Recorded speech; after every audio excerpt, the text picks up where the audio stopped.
Hi everybody, welcome back to our channel. In this video, I'll be showing you the procedure to share content from YouTube.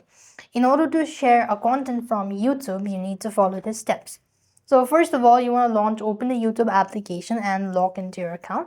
Now here, you want to select the content that you want to share.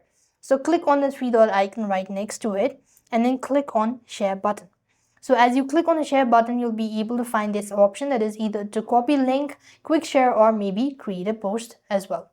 Or you could also share it in different platform other than YouTube itself. So I'm going to go ahead and share it on WhatsApp. All right. So I'm going to select it. And then I'm going to find a user to whom I actually want to send and then click on the arrow button. And here you go. I've successfully sent a user, or I've actually shared a content from YouTube. And if you want to share your own content from YouTube itself, you could do the same thing. That is, go to the use section and then go to view channel section, right?